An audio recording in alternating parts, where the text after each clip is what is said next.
Olá amigos, quero saudar a todos, obrigado porque está conosco, estudando a lição número 6, a lição que fala sobre a aliança divina, sobre Abraão, sobre como Deus se relacionou com o remanescente.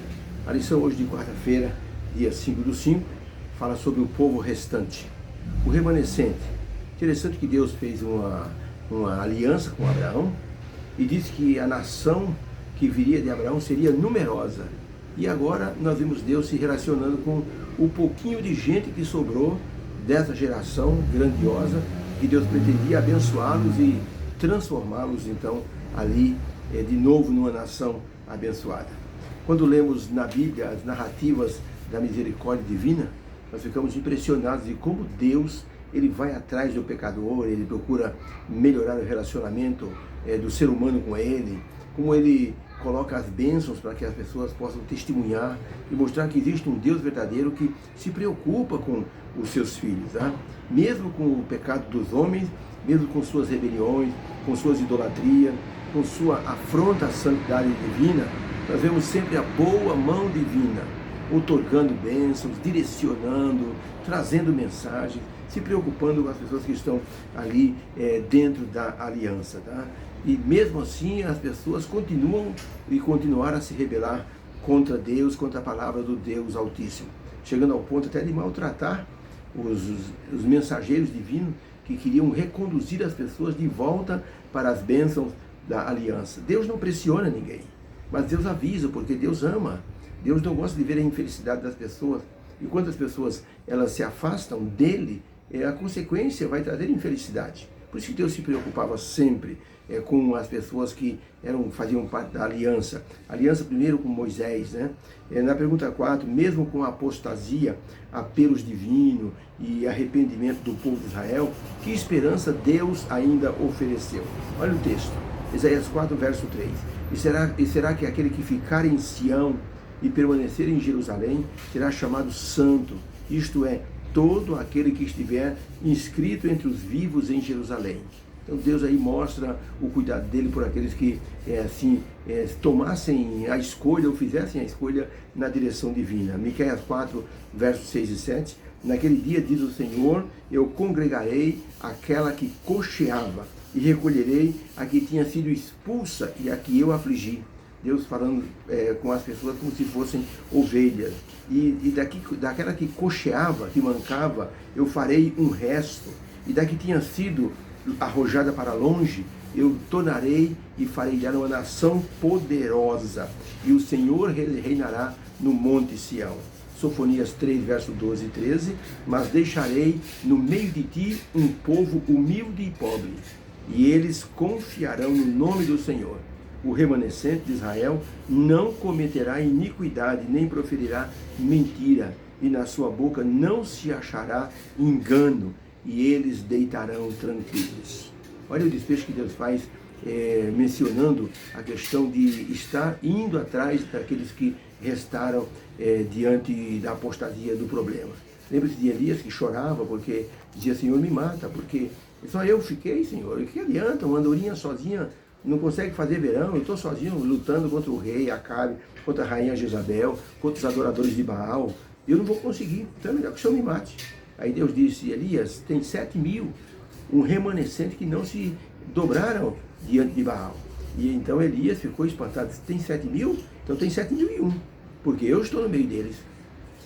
E Elias então tomou ânimo e voltou então para dar as mensagens finais para Acabe e Jezabel. Então, para a pergunta, mesmo com a apostasia, os apelos divinos e o arrependimento do povo de Deus, que esperança Deus ofereceu?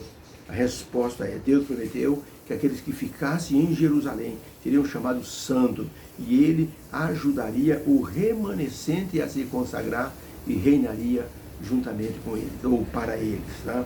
O plano divino para o povo de Israel estava baseado na aliança feita com Abraão, de dar a posse da terra de Canaã, de engrandecer o nome, de alargar as fronteiras, de derrotar os inimigos, de abençoá-los nas colheitas, para que se tornasse uma nação poderosa. Tudo isso Deus estava assim disposto a fazer, estava fazendo. Uma aliança, mesmo que as pessoas tinham que prestar obediência a Deus, Deus fazia a maior parte. Quer dizer, era uma coisa assim, tranquila. Deus dava 90% da situação, ou seja, na aliança, e o ser humano entrava somente com 10%, que era a obediência. E depois disso, o testemunho, que era uma coisa normal. A pessoa sendo obediente, Deus abençoava de forma estrondosa. E o que vinha depois disso era um testemunho que ninguém podia negar. Como é que essa pessoa consegue receber tanta bênção? Havia um homem na Austrália que ele tinha um milharal maravilhoso e todo ano tinha o concurso do melhor milho da região, e esse homem ganhava sempre. Um repórter perguntou: como é que o senhor ganha sempre e os seus vizinhos assim não ganham, embora os seus vizinhos tenham milhos maravilhosos? Ele disse: sabe o que acontece? Eu planto o melhor milho e as abelhas e as borboletas vêm e eles então polinizam os milharais em redor, e eles crescem também bonito. E com isso a minha plantação de milho fica viçosa também, porque o pólen tirado lá das outras plantações é pólen de primeira qualidade também. Então eu assim faço o melhor para que meus vizinhos tenham o melhor e eu recebo de volta a bênção. Deus está dizendo para o seu povo: se vocês plantarem o melhor com obediência, eu vou retornar o melhor para vocês. Ou seja, Deus nunca tinha pensamentos egoístas, mas sempre pensamentos de solidariedade com aquele povo. Por isso Deus diz assim: você é o meu povo, eu vou restaurar as tribos que estão assim dispersas, eu vou tornar vocês o remanescente, porque vocês serão luzes. Deus até ao falar sobre o povo de Deus ser uma luz para o mundo, ele falou de Jesus Cristo como o meu servo escolhido, que vai ser luz para os gentios e para todo mundo, conforme está em Isaías 49, verso 6. Diz assim: tampouco você será o meu servo para restaurar as tribos de Jacó e tornar a trazer os remanescentes de Israel. Também te dei como luz para os gentios, para seres a minha salvação até a extremidade da terra. Essa era a expressão de Deus referenciando-se ao Messias. Mas depois que Jesus subiu ao céu, essa conotação se tornou a conotação da igreja, ou de cada membro da igreja, que se tornaria luz para as pessoas onde estivesse. A pergunta número 5, o que Jesus disse sobre as ovelhas que pode ser aplicado ao remanescente no meio da apostasia do antigo Israel? Deus então disse o seguinte, João 10, 27 e 28, as minhas ovelhas ouvem a minha voz, e eu as conheço e elas me seguem. Eu lhes dou a vida eterna e jamais perecerão, e ninguém as arrebatará da minha mão. Um estrangeiro chegou no Oriente Médio, ficou encantado com aquele monte de ovelhas, e o pastor da ovelha começou a chamar e cantarolar uma melodia, e as ovelhas foram seguindo o pastor. Ele disse: que coisa mais linda. Ele correu lá e disse: pastor, por que ela segue o Senhor? O pastor disse: faz o seguinte, o senhor conhece a música que eu estava cantando? Conheço. Então faz o seguinte, vai na frente e canta a mesma música. E o homem então foi na frente, começou a cantar a música, mas as ovelhas ficaram paradas. O pastor acompanhou aquele homem e o homem cantando. E as ovelhas ficaram paradas. De repente, o pastor começou a cantar, as ovelhas se movimentaram e começaram a seguir o pastor.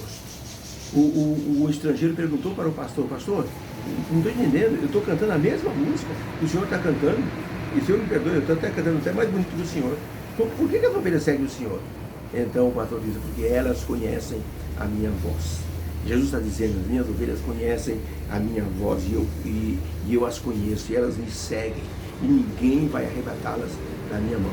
Então essa expressão de Jesus falando das ovelhas significa também que o remanescente teria este apoio do Senhor Jesus Cristo e seguir esse bom pastor. Mas aí tem que ter aí uma contrapartida: conhecer a voz do pastor. Nós conhecemos a voz do nosso pastor? Isso é muito importante que nós pensemos nisso. A voz do nosso pastor é a voz de Jesus.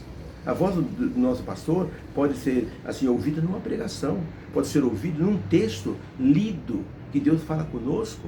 A voz do nosso pastor, muitas vezes as pessoas estão afastadas, estão em pecado, estão em situações de infelicidade e ouvem a voz do pastor. Havia um pastor que uma filha, um pastor assim de uma igreja, que a filha se desencaminhou. foi para o mundão, e foi para a boemia, e foi para as baladas, e se perdeu na vida. E disse, pai, não quero mais morar com vocês, vou morar com algumas amigas em outra cidade, mudou para uma cidade bem grande. E o pai então não tinha notícia da filha, ligava no celular, de vez em quando ela atendia, e quando ela atendia, e estava no meio de uma zoeira total. O pai ficava tão triste com isso, orava pela filha. Depois de um tempo, não recebeu mais notícias da filha. Ele ficou preocupado, ligava, o celular não atendia. Caixa postal, esse telefone está fora de área. E o pai começou a se preocupar. Meu Deus, o que está acontecendo? O pai sabia de uma música que havia cantado desde criança, que a menina, quando criança, apreciava muito. Pois o pai foi na cidade grande e nos locais, nos becos, nos locais assim, escuros, naqueles locais que a pessoa chamava de inferninho, aquele pastor começava a cantar aquela música e ninguém aparecia, até que ele entrou num beco e então começou a cantar a mesma música que a menina gostava. Súbito, de uma porta muito assim feia, de um lugar assim, eu diria assim, asqueroso, onde havia muito lixo, uma porta se abriu, era a moça, estava debilitada, estava magra, cabelo em desalinho, e ela saiu para fora chamando, pai, pai, é o senhor? Aquela voz daquele pai, cantando aquela música, fez aquela moça se lembrar dos primeiros ensinos daquele pai, e o pai então resgatou aquela filha. Jesus disse, as minhas ovelhas ouvem a minha voz. E isso ele aplica também ao remanescente. Deus é especialista em buscar e salvar aquele que está perdido. Deus é especialista em trazer as pessoas para perto dele e mostrar o seu amor. Por isso, precisamos nos apegar a Jesus como nosso Salvador. Porque só Ele pode trazer felicidade para todos nós. Se hoje nós podemos dizer que somos o remanescente, Deus tem muitas pessoas sinceras em outras denominações, em outras igrejas, que serão congregadas num só rebanho, mas o remanescente hoje precisa fazer o seu trabalho. Ellen White escreveu no livro Meditações Matinais, 1977, página 201, ela escreveu o seguinte, os remanescentes que purificam a sua mente pela obediência à verdade que há na palavra de Deus, esse remanescente, eles adquirem forças no processo difícil, exibindo a beleza da santidade entre a apostasia que os rodeia. Olha que interessante, os remanescentes que purificam a sua mente pela obediência à verdade de Deus, eles adquirem força dentro do processo difícil, exibindo a beleza da santidade entre a apostasia que os rodeia.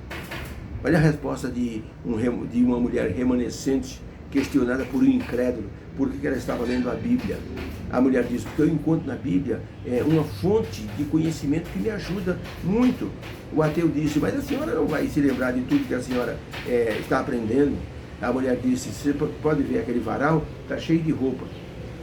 Aquela roupa estava toda suja. Eu passei na água e ela ficou encharcada de água, a sujeira saiu e eu pendurei no sol. Está desde manhã, vai lá verificar. O homem verificou e disse, está seca a roupa, não tem nenhum vestígio da água, né, que limpou. É verdade isso, não tem nenhum vestígio, é porque a água passou, limpou e agora colocando no sol, o sol secou a água, evaporou a água na roupa e a roupa ficou limpa. Assim é a palavra de Deus, ela passa por mim, ela limpa a sujeira e então Jesus, então, que é o sol da justiça, me limpa, me enxuga e me deixa assim em condições de dar um bom testemunho. A palavra de Deus faz isso comigo. Vamos nos ater a essa expressão do remanescente. Deus está dizendo, aquele que ficar em Jerusalém, eu o abençoarei como meu remanescente, como está em Isaías 4, verso 3. Que Deus abençoe a todos nós nessa quarta-feira e que possamos usufruir das grandiosas bênçãos que Deus quer dar para os remanescentes. Vamos orar. Deus querido, obrigado por esse dia que despertamos, obrigado por tuas bênçãos em nossa vida, obrigado porque nos consideras teu remanescente e nos considera como tuas ovelhas, e nós temos que reconhecer a sua voz, nos chamando para uma consagração. Abençoe cada filho teu que está estudando conosco, que haja uma bênção em cada coração, nós oramos em nome de Jesus. Que Deus te abençoe nesse dia e que haja uma bênção para você e sua família.